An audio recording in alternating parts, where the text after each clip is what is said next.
So boom. What up? You already know. About to fuck it up. It's your boy Beazy, Blooiis with the 2 eyes. But we gonna go ahead and look at this. What's this? From the Mob Reporter. Genius jewel heist wrecked by sloppy mistakes. Yeah, they went in there and fucked shit up. I think they robbed the whole motherfucking spot, but they did some bullshit and everybody went down. You know how the fuck it go down. You have one dummy and they fuck it up for everybody. So let's see how they fucked it up.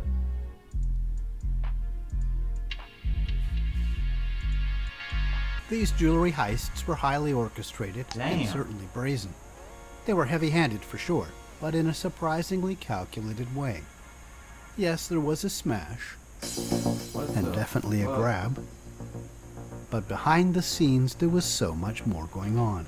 The sheer effort these gangbangers put into planning their ram raid spree may look like they had a touch of genius about them, and they did make off with almost $1 million worth of watches, gold, and jewels. But how did it work out for them in the end? Well, here's a hint.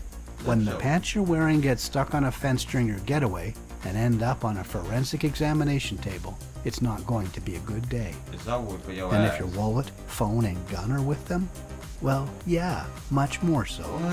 The Mob Reporter here breaking down the inside details behind a pair of shocking high-value jewel heists that look like scenes from a movie. But the script for this thriller soon becomes a comedy. Let me tell you about it. The group at issue is the Chester Lee Crew, an active gang name for the street and housing project where members first met in the Scarborough region of Toronto, Canada's largest city. The crew mapped out their jobs in remarkable detail. Let's break it down. Once they choose a target in a strip mall, they arrive out front early in the morning in several cars. Here they are outside their target in Brampton, Ontario at 8:18 a.m., parking in 2 spots right in front of the store. They're there to reserve these spaces for later that day, when the plaza will be busy. Now please note the jewelry store's security cameras are an hour out of sync. Someone forgot to spring forward for daylight savings time. At 11:24 a.m., they move the Range Rover out from one of the spaces, making room for a stolen van, a white Dodge Durango, which is carefully backed into place. We'll see in a moment what's inside the Durango. At 11:30 a.m., a guy covering his face is dropped off at the second car. He moves that out of the second parking space, making way for a stolen red and white tow truck with a sturdy wheel lift bar sticking out back. Hey, them motherfuckers was organized, wasn't it? They came with 2 Space Saver cars. They came with the the people mover. They came with the tow truck. Damn, like,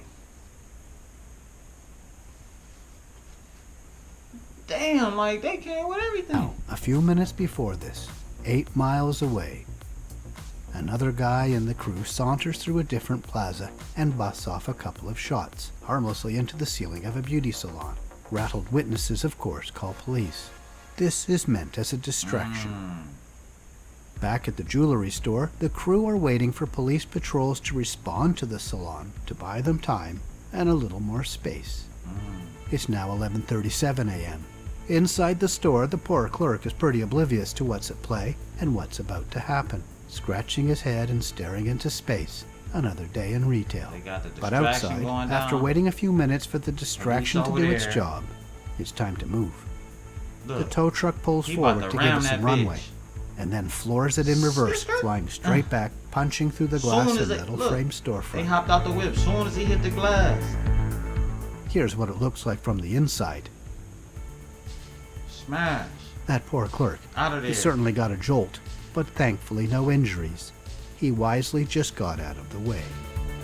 Once the tow truck extracts itself, it drives away, and at 11:38, almost on the dot, 4 bandits squeeze out of the Dodge Durango, climb over the rubble, and scurry into the store. They know what they're there to do. There's no fuss, just a bit of struggle to break the display cases. They had problems with that at a previous heist, where they even shot at the cases, but they didn't shatter, and they had to use the butt of their guns to break them. This time they come prepared with hammers. They grab all they can and stuff it into bags. Buddy at the back here needs a hammer for the cases there. Nice catch. We can't see what he's grabbing. He's either just taking his time or found something really worth working for. Outside, people are gathering, attracted by the loud crash and sound of breaking glass, but they quickly suss out it's a heist and move away. Notice the van's front driver's side door has never opened, so a getaway driver is sitting there the whole time, waiting and watching. Ready to go. Less than 60 seconds after the last guy entered the store, the last guy to leave runs out. That's pretty fast. The bandits scramble out of the store and back into the Durango. Out of there! And off they go. But we'll see this van again in a moment. Hell yeah, you will. When they bust Their plan seemed pants, to work twice, them in jeans, fact. bitch. After each heist, the crew met up at their clubhouse, which they called the Shop. It's 5 miles south of their old hood, and there they divvied up the loot. By the second Shit, heist, like a movie. however, police were already focused on the Chester Lee crew as part of a larger guns and gang probe. The crew's headquarters was under surveillance, Boy, you was already and being officers watched. moved in to bust them. Damn. Part of the crew was in the rear driveway, and Skirt. They got up out of there. It's insane! bolted. Got up out of They there. clearly had difficulty making it out of the fenced backyard, victims of their own security. Investigators followed a trail of dropped cell phones, lost shoes, a fallen wallet, a gun on the fence, and a light brown piece of cloth snagged on barbed wire. On the other side of the fence was a pair of pants that matched the ripped cloth, left blowing in the wind on the wire. Clearly the runner got snagged Got while your hopping the ass, fence, Mr. discarded Postman. his pants to free himself, and continued his run. Police later found security video ain't got no of a pants on. suspicious man jogging That was through the a nigga driveway from the beginning of the in video. his socks and boxers. A Wear your wallet they ass out found here. was chock full of one guy's identification. Other officers found the Dodge Durango. It was somebody's job to burn the stolen getaway vehicle to destroy evidence. But Buddy with the gas can didn't seem to realize that fire needs oxygen as well as a source of ignition. So when police recovered the Durango, they found an open gas canister, a Zippo lighter, and a book of matches. But the would-be arsonist only managed to scorch a bit of upholstery, Dumbass. melt the plastic of the center console, and singe some gloves that were presumably used in the heist. Police even found some of the loot inside. Evidence was piling up. Stupid ass. The full takedown by the task force was a big one. It wasn't just about the heists. It was a sweeping probe into smuggling and selling guns, drug trafficking, and gang violence. After 8 months of investigation, police from several forces fanned out in and around Toronto to execute 99 arrest and search warrants in June 2019. The sweep was called Project Kraken, as in Release the Kraken, the mythical sea monster.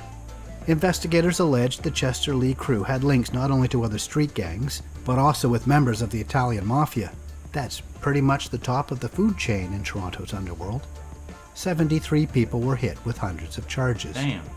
Police brass said the crew operated as a coordinated criminal organization, but in the end, it seems it was all for nothing. While some of those arrested have pleaded guilty, including someone who helped orchestrate these heists, others are fighting their charges in court, and the allegations against them have not been proven. Thanks for watching, and please subscribe.